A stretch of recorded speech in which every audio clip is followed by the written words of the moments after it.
গুপ্তধনের সন্ধানে মৃত্যুঞ্জয়ের যাত্রা কোথায় গিয়ে থেমেছিল তা আমরা শুনেছি প্রথম পর্বে।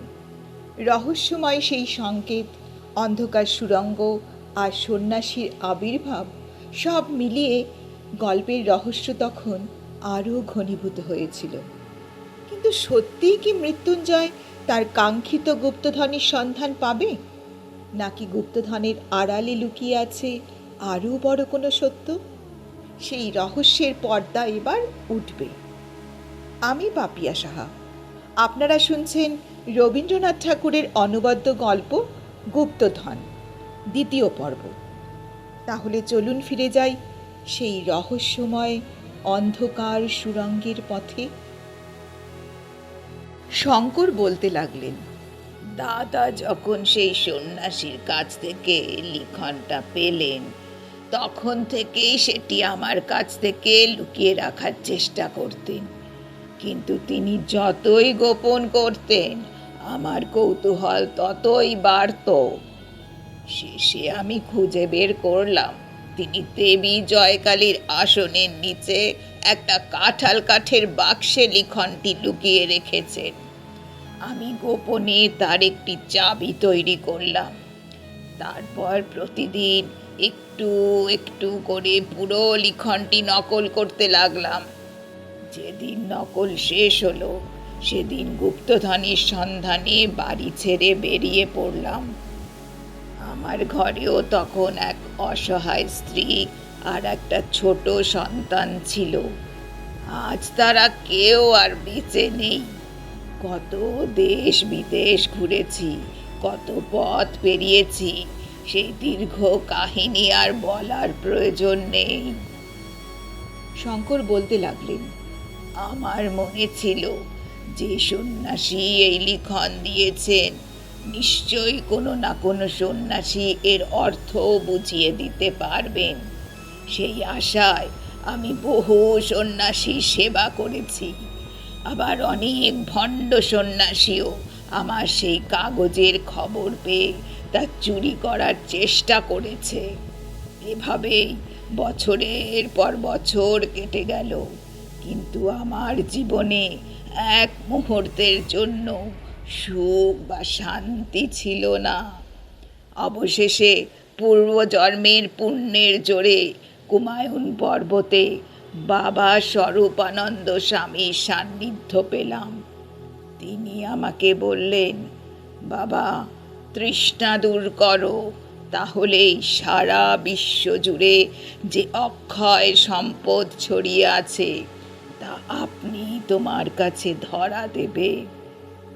তার কথায় আমার মনের সমস্ত জ্বালা যেন শান্ত হয়ে গেল। তার কৃপায় আকাশের আলো, পৃথিবীর সবুজ শোভা, এসবই আমার কাছে রাজধনের মতো মূল্যবান হয়ে উঠল। একদিন শীতের এক বিকেলে পাহাড়ের পাথরের নিচে পরমহংস বাবার ধুনিতে আগুন জ্বলছিল। সেই আগুনেই আমি আমার সেই লিখনের কাগজটি ফেলে দিলাম। বাবা শুধু মৃদু হেসেছিলেন। সেই হাসির অর্থ তখন বুঝিনি, আজ বুঝেছি। তিনি হয়তো মনে মনে বলেছিলেন, কাগজ পুড়িয়ে ফেলা সহজ, কিন্তু মানুষের লোভ আর বাসনা এত সহজে পুড়ে ছাই হয় না। কাগজটির আর কোনো চিহ্ন না থাকতেই মনে হলো যেন আমার মনকে জড়িয়ে থাকা এক অদৃশ্য নাগপাশ সম্পূর্ণ খুলে গেছে। মুক্তির এক অপূর্ব আনন্দে আমার মন ভরে উঠল। আমি মনে করলাম, এখন থেকে আমার আর কোনো ভয় নেই। এই পৃথিবীতে আমার আর কিছুই চাওয়ার নেই। এর কিছুদিন পর পরমহংস বাবার কাছ থেকে বিচ্ছিন্ন হয়ে গেলাম। তাকে অনেক খুঁজেছি, কিন্তু তার কোথাও দেখা পাইনি। তারপর আমি সন্ন্যাস গ্রহণ করলাম এবং সম্পূর্ণ নিরাসক্ত মনে দেশ বিদেশ ঘুরে বেড়াতে লাগলাম। অনেক বছর কেটে গেল। সেই রহস্যময় লিখনের কথা প্রায় ভুলেই গিয়েছিলাম। এমন সময় একদিন এই ধারাগোলের বনের মধ্যে এসে একটি ভাঙা মন্দিরে আশ্রয় নিলাম। দু একদিন সেখানে থাকতে থাকতে লক্ষ্য করলাম মন্দিরের ভিতর নানা জায়গায় অদ্ভুত সব চিহ্ন আঁকা রয়েছে। চিহ্নগুলো আমার খুবই পরিচিত। তখনই বুঝলাম যে গুপ্তধনের সন্ধানে একসময় আমি বছরের পর বছর ঘুরে বেরিয়েছি, তার সূত্র এখানেই লুকিয়ে আছে। আমি নিজেকে বললাম, না, এখানে আর থাকা চলবে না, এই বন ছেড়ে চলে যেতে হবে। কিন্তু যেতে পারলাম না। মনে হলো একবার দেখে যাই না আসলে এখানে কি আছে, অন্তত কৌতূহলটা পুরোপুরি মিটিয়েই যাই। চিহ্নগুলো নিয়ে অনেক ভেবেছি, অনেক বিচার করেছি, কিন্তু কোনো ফল পাইনি। বারবার মনে হয়েছে কেন যে সেই কাগজটা আগুনে পুড়িয়ে ফেলেছিলাম, রেখে দিলেই বা কি ক্ষতি হতো। শেষ পর্যন্ত আমি আবার আমার জন্মগ্রামে ফিরে গেলাম। আমাদের পৈতৃক ভিটের করুণ অবস্থা দেখে মনে হলো আমি তো এখন সন্ন্যাসী, ধন সম্পদের আমার কোনো প্রয়োজন নেই। কিন্তু এরা তো সংসারী মানুষ, যদি সেই গুপ্তধন উদ্ধার করে তাদের হাতে তুলে দিতে পারি তাতে তো কোনো অন্যায় নেই। শঙ্কর বলতে লাগলেন, সেই লিখন কোথায় আছে আমি জানতাম, তাই সেটি সংগ্রহ করতে আমার কোনো অসুবিধাই হয়নি। তারপর পুরো 1 বছর ধরে সেই নির্জন বনের মধ্যে সেই কাগজ নিয়ে হিসেব করেছি, সংকেত মিলিয়েছি আর গুপ্তধনের সন্ধান করেছি। তখন আমার মনে আর কোনো চিন্তা ছিল না। যতবার বাধা পেয়েছি ততবারই আমার আগ্রহ আরও বেড়েছে। উন্মাদের মতো দিন রাত সেই এক কাজেই ডুবেছিলাম। এর মধ্যে তুমি যে আমাকে অনুসরণ করছিলে তা আমি টেরই পাইনি। আমি যদি স্বাভাবিক অবস্থায় থাকতাম তাহলে তুমি কখনোই আমার চোখ এড়াতে পারতে না। কিন্তু আমি এতটাই কাজে ডুবেছিলাম যে চারপাশে কি ঘটছে সেদিকে আমার কোনো খেয়ালই ছিল না। তারপর আজ এইমাত্র আমি যে জিনিসের খোঁজ করছিলাম তা খুঁজে পেয়েছি। এখানে এমন ধন সম্পদ লুকিয়ে আছে যা পৃথিবীর কোনো রাজা মহারাজার ভাণ্ডারেও নেই। আর মাত্র একটি সংকেতের রহস্য ভেদ করতে পারলেই সেই গুপ্তধনের কাছে পৌঁছে যাওয়া যাবে। এই শেষ সংকেতটি সবচেয়ে কঠিন ছিল, কিন্তু সেটারও সমাধান আমি মনে মনে করে ফেলেছি। সেই আনন্দেই আমি চিৎকার করে বলেছিলাম, পেয়েছি। আমি চাইলে এই মুহূর্তে সেই সোনা হিরে মানিক্যে ভরা ভাণ্ডারের মাঝখানে গিয়ে দাঁড়াতে পারি।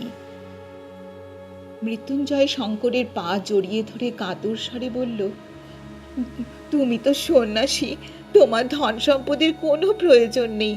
আমাকে সেই ভাণ্ডারের কাছে নিয়ে চলো, আমাকে বঞ্চিত করো না। শঙ্কর শান্তভাবে বললেন, আজ আমার জীবনের শেষ বন্ধনও ছিঁড়ে গেছে।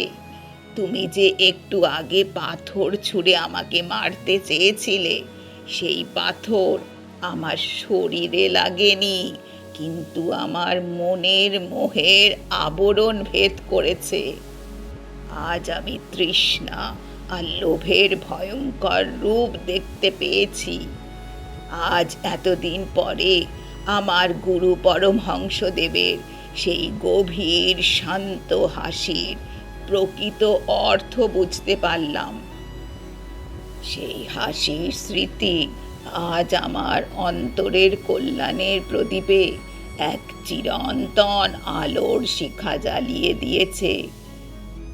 মৃত্যুঞ্জয় আবার পা ধরে অনুনয় করে বলল, তুমি মুক্ত মানুষ, কিন্তু আমি মুক্ত নই। আমি মুক্তি চাই না, আমি শুধু সেই ধন চাই। তুমি আমাকে এই ঐশ্বর্য থেকে বঞ্চিত করতে পারো না। সন্ন্যাসী বললেন, বৎস, তাহলে এই লিখনটি তুমি নিয়ে নাও। যদি পারো তবে নিজেই সেই ধন খুঁজে নিও। এই বলে তিনি তার লাঠি এবং সেই লিখনপত্র মৃত্যুঞ্জয়ের কাছে রেখে চলে যেতে লাগলেন। মৃত্যুঞ্জয় আকুল হয়ে চিৎকার করে বলল, আমার উপরে দয়া করো, আমাকে একা ফেলে যেও না, আমাকে পথটা দেখিয়ে দাও। কিন্তু কোনো উত্তর এলো না। তারপর মৃত্যুঞ্জয় লাঠির ভর দিয়ে হাতড়াতে হাতড়াতে সুড়ঙ্গের থেকে বেরোনোর চেষ্টা করতে লাগলো। কিন্তু পথ ছিল ভীষণ জটিল, একেবারে গোলক ধাঁধার মতো।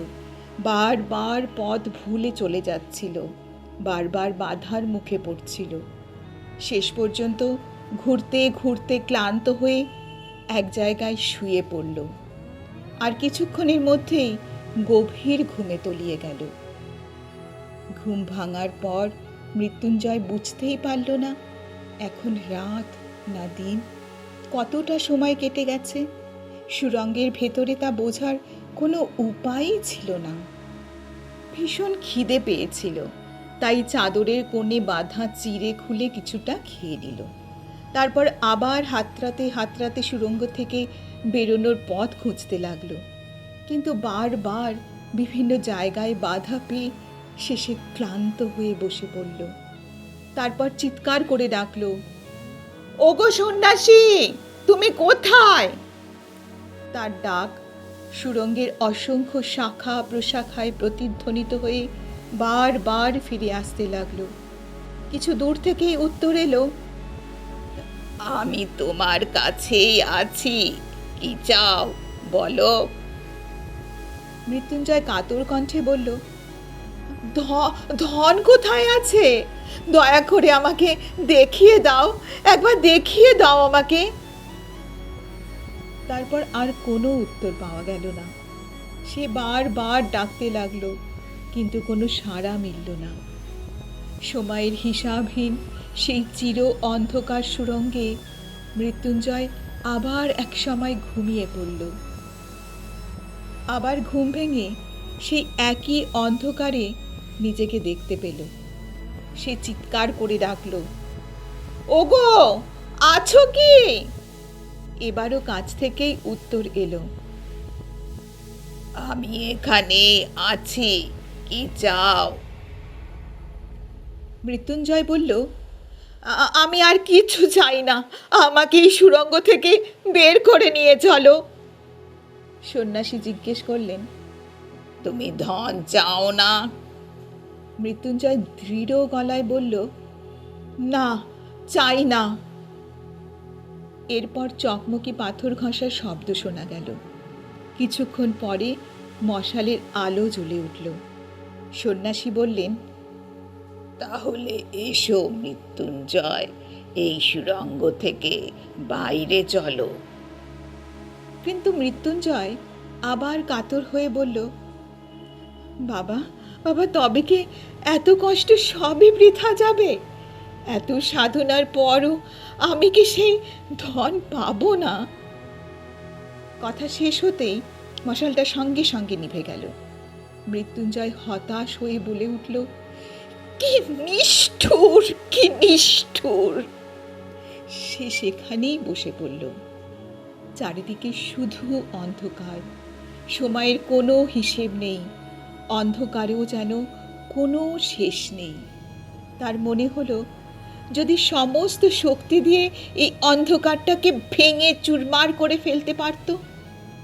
আলো, মুক্ত আকাশ আর এই সুন্দর পৃথিবীর জন্য তার মন হাহাকার করে উঠল।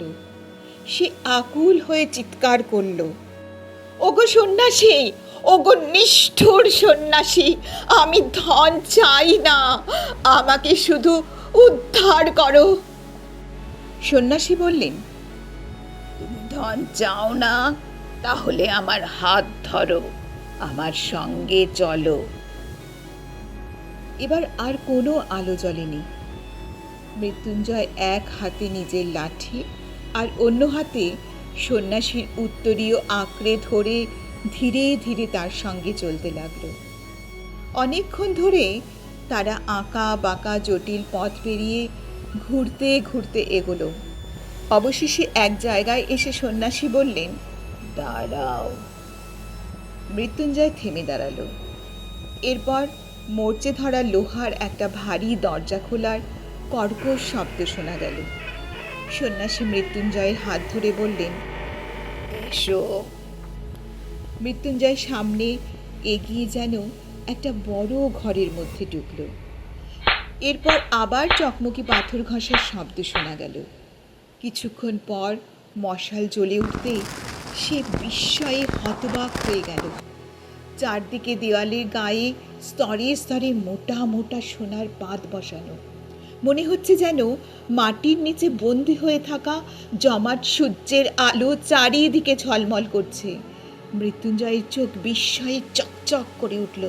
সে উন্মাদের মতো চিৎকার করে বলল, এই সোনা আমার, আমি কোনো দিনই এগুলো ফেলে রেখে যাব না। সন্ন্যাসী শান্তভাবে বললেন, বেশ, ফেলে যেও না। এই নাও একটা মশাল, আর তোমার জন্য কিছু ছাতু, চিড়ে আর এক ঘটি জল রেখে যাচ্ছি। এই বলে তিনি ঘর থেকে বেরিয়ে গেলেন। মুহূর্তের মধ্যেই ভারী লোহার দরজা বন্ধ হয়ে গেল। মৃত্যুঞ্জয় পাগলের মতো আবার সেই সোনার পাতগুলো ছুঁয়ে দেখতে লাগলো। ঘরময় ঘুরে বেড়াতে লাগলো। কোথাও ছোট ছোট সোনার টুকরো টেনে এনে মেঝেতে ফেলছে, আবার কোথাও কোলে তুলে নিচ্ছে। একটা সোনার পাত আরেকটার সঙ্গে ঠুকে তার শব্দ শুনছে, আবার কখনো সেগুলো সারা শরীরে বুলিয়ে তাদের স্পর্শ উপভোগ করছে। অবশেষে ক্লান্ত হয়ে কয়েকটা সোনার পাত বিছিয়ে তার উপরেই শুয়ে ঘুমিয়ে পড়ল। ঘুম ভাঙতেই আবার দেখল চারদিকে শুধু সোনা আর সোনা। ঝলমলে সোনার আলোয় পুরো ঘর ভরে আছে। সোনা ছাড়া সেখানে আর কিছুই নেই। হঠাৎ তার মনে হলো পৃথিবীর ওপরে হয়তো এখন ভোর হয়ে গেছে। সব পাখি আর জীবজন্তু জেগে উঠেছে। তাদের বাড়ির পুকুর পাড়ের বাগান থেকে ভোরবেলার সেই মিষ্টি স্নিগ্ধ ফুলের গন্ধ যেন কল্পনায় তার নাকে এসে লাগলো। তার চোখের সামনে যেন ভেসে উঠল পুকুরের জলে পাতিহাঁসগুলো দুলতে দুলতে আনন্দে ডাকতে ডাকতে নেমে পড়েছে। আর বাড়ির কাজের মেয়ে বামা কোমরে কাপড় গুঁজে ডান হাতে পিতল কাঁসার থালা বাটি নিয়ে ঘাটে জল তুলতে এসে পৌঁছেছে। এইসব ভাবতে ভাবতে মৃত্যুঞ্জয়ের দরজায় জোরে জোরে আঘাত করে ডাকতে লাগলো, ও গো সন্ন্যাসী ঠাকুর, আছেন কি? ও গো সন্ন্যাসী ঠাকুর, আছেন? দরজা খুলে গেল। সন্ন্যাসী এসে বললেন, যাও। মৃত্যুঞ্জয় বলল, আমি বাইরে যেতে চাই, কিন্তু সঙ্গে এই সোনার দু একটা পাত কি নিয়ে যেতে পারি না? সন্ন্যাসী কোনো উত্তর দিলেন না। তিনি শুধু নতুন একটা মশাল জ্বালালেন, একটা পূর্ণ কমণ্ডল জল রেখে দিলেন, আর নিজের উত্তরীয় থেকে কয়েক মুঠো চিড়ে মেঝেতে রেখে আবার বাইরে চলে গেলেন। দরজাটা আবার বন্ধ হয়ে গেল। মৃত্যুঞ্জয় এবার একটা পাতলা সোনার পাত তুলে সেটাকে দুমড়ে মুচড়ে ছোট ছোট টুকরো করে ফেলল। তারপর সেই সোনার টুকরোগুলো মাটির ঢেলার মতো ঘরের চারদিকে ছুঁড়ে ছড়িয়ে দিল। কখনো দাঁত দিয়ে কামড়ে সোনার পাতের ওপর দাগ কাটতে লাগলো, আবার কখনো একটা সোনার পাত মেঝেতে পেলে তার উপর বারবার পা দিয়ে আঘাত করতে লাগলো। সে এভাবেই সোনার পাতগুলোকে পায়ে মারাতে লাগলো। মনে মনে ভাবতে লাগলো, পৃথিবীতে এমন সম্রাট কজন আছেন যারা সোনার সঙ্গে এভাবে ছেলে খেলা করতে পারেন। মৃত্যুঞ্জয়ের যেন এক অদ্ভুত উন্মাদনা চেপে বসলো। তার ইচ্ছে হতে লাগলো এই স্তূপ করে রাখা সোনাগুলোকে গুঁড়িয়ে ধুলোর মতো ঝাড় দিয়ে উড়িয়ে দেয়, যেন এভাবেই পৃথিবীর সব সোনালোভী রাজা মহারাজাদের সে তুচ্ছ করতে পারে। এভাবেই অনেকক্ষণ ধরে সোনাগুলোকে নিয়ে টানাটানি করতে করতে ক্লান্ত হয়ে সে আবার ঘুমিয়ে পড়ল। ঘুম ভাঙার পর আবার চারদিকে সেই সোনার স্তূপ দেখতে পেল। এবার সে দরজায় জোরে জোরে আঘাত করে চিৎকার করে উঠল, ওগো সন্ন্যাসী, আমি এই সোনা চাই না, সোনা চাই না। ওগো সন্ন্যাসী, কিন্তু দরজা আমি এই খুলল সোনা না। চাই না, সোনা চাই না। ডাকতে ডাকতে তার গলা ভেঙে গেল, তবুও দরজা খুলল না। সে এক একটা সোনার খণ্ড তুলে দরজার উপর ছুঁড়ে মারতে লাগলো, কিন্তু তাতেও কোনো ফল হলো না। মৃত্যুঞ্জয়ের বুক কেঁপে উঠল। তাহলে কি সন্ন্যাসী আর কখনোই আসবেন না? তবে কি এই সোনার কারাগারের মধ্যে ধীরে ধীরে শুকিয়ে মরতে হবে? এবার সেই সোনা স্তূপগুলোর দিকে তাকিয়ে তার ভয় করতে লাগলো। মনে হলো যেন নিঃশব্দ বিভীষিকার কঠিন হাসি চারদিকে জমাট বেঁধে রয়েছে। সোনা স্তূপগুলো নিশ্চল, তাদের মধ্যে কোনো স্পন্দন নেই, কোনো পরিবর্তন নেই। আর মৃত্যুঞ্জয়ের বুক এখন যে কাঁপছে, যে অস্থির হয়ে উঠেছে, তার সঙ্গে এই সোনাগুলোর কোনো সম্পর্ক নেই। এদের মধ্যে কোনো অনুভূতি নেই, কোনো বেদনা নেই। এই সোনার খণ্ডগুলো আলো চায় না, আকাশ চায় না, বাতাস চায় না, প্রাণ চায় না, মুক্তি চায় না। তারা এই চিরন্তর অন্ধকারের মধ্যে যুগের পর যুগ একইভাবে উজ্জ্বল, কঠিন আর নিশ্চল হয়ে পড়ে আছে। এদিকে পৃথিবীতে হয়তো এখন গোধূলি নেমেছে। আহা, সেই গোধূলির সোনার আলো, যে সোনালি আভা মুহূর্তের জন্য পৃথিবীকে মুগ্ধ করে, তারপর অন্ধকারের কোলে মিলিয়ে যায়। তারপর কুঁড়ে ঘরের উঠোনের উপরে সন্ধ্যা তারা স্থির হয়ে জ্বলে থাকে। গোয়াল ঘরে প্রদীপ জ্বলে, বধূ ঘরের কোণে সন্ধ্যাদীপ জ্বালিয়ে রাখে। মন্দিরে আরতির ঘণ্টার ধ্বনি বেজে ওঠে। গ্রামের জীবনের সেই ছোট্ট তুচ্ছ সাধারণ ঘটনাগুলো আজ মৃত্যুঞ্জয়ের কল্পনায় অপূর্ব মূল্যবান হয়ে উঠল। তাদের বাড়ির ভোলা কুকুরটা যে সন্ধ্যার পর উঠোনের এক কোণে লেজ গুটিয়ে নিশ্চিন্তে ঘুমিয়ে থাকত, তার কথাও মনে পড়ে বুকটা হু হু করে উঠল। ধারাগোল গ্রামের যে মুদি দোকানে সে কয়েকদিন আশ্রয় নিয়েছিল, সে মুদি হয়তো এতক্ষণে দোকানের প্রদীপ নিভিয়ে ঝাঁপ বন্ধ করে ধীরে ধীরে বাড়ির দিকে রাতের খাবার খেতে ফিরছে। এই কথাটা ভাবতেই মৃত্যুঞ্জয়ের মনে হলো, কি সুখেই না আছে সেই মুদি। আজ কি বার কে জানে? যদি রবিবার হয় তবে এতক্ষণে হাট থেকে মানুষজন যার যার বাড়ি ফিরছে। কেউ সঙ্গীকে হারিয়ে জোরে জোরে ডাকছে, দল বেঁধে সবাই খেয়া নৌকায় নদী পার হচ্ছে। মাঠের আল ধরে শস্য ক্ষেতের পাশ দিয়ে গ্রামের শুকনো বাঁশঝাড়ের ধারে ধারে চাষিরা হাতে দু একটা মাছ ঝুলিয়ে, মাথায় একটা ঝুড়ি নিয়ে তারা ভরা আকাশের ম্লান আলোয় এক গ্রাম থেকে আরেক গ্রামে ফিরে যাচ্ছে। পৃথিবীর ওপরে সে বিচিত্র, বিশাল, চিরচঞ্চল জীবনযাত্রার মধ্যে সবচেয়ে সাধারণ, সবচেয়ে তুচ্ছ মানুষ হিসেবেও নিজের জীবনকে মিশিয়ে দেওয়ার জন্য মৃত্যুঞ্জয়ের মন আকুল হয়ে উঠল। মনে হলো যেন মাটির বহু স্তর ভেদ করে মানুষের বসতির ডাক তার কাছে পৌঁছে যাচ্ছে। সেই জীবন, সেই আকাশ, সেই আলো পৃথিবীর সমস্ত সোনা, হীরা, মণি, মাণিক্যের চেয়েও তার কাছে অনেক বেশি মূল্যবান বলে মনে হতে লাগলো। তার মনে হলো জীবনে যদি আর একবারও সেই শ্যামল মাটির বুকে, মুক্ত নীল আকাশের নিচে, ঘাসের গন্ধ ভরা নির্মল বাতাস বুক ভরে টেনে নিয়ে শেষ নিঃশ্বাস ফেলতে পারে, তাহলেই তার জীবন সার্থক হবে। এমন সময় দরজাটা খুলে গেল। সন্ন্যাসী ঘরে ঢুকে জিজ্ঞেস করলেন, মৃত্যুঞ্জয়, কি চাও? মৃত্যুঞ্জয় সঙ্গে সঙ্গে বলল, আমি আর কিছুই চাই না। আমি এই সুড়ঙ্গ থেকে, এই অন্ধকার থেকে, এই গোলক ধাঁধা থেকে, এই সোনার কারাগার থেকে বেরিয়ে যেতে চাই। আমি আলো চাই, আকাশ চাই, মুক্তি চাই। সন্ন্যাসী বললেন, এই সোনার ভাণ্ডারের থেকেও অনেক বেশি মূল্যবান রত্ন ভাণ্ডার এখানে আছে, একবার দেখতে যাবে না? মৃত্যুঞ্জয় দৃঢ়ভাবে বলল, না, যাব না।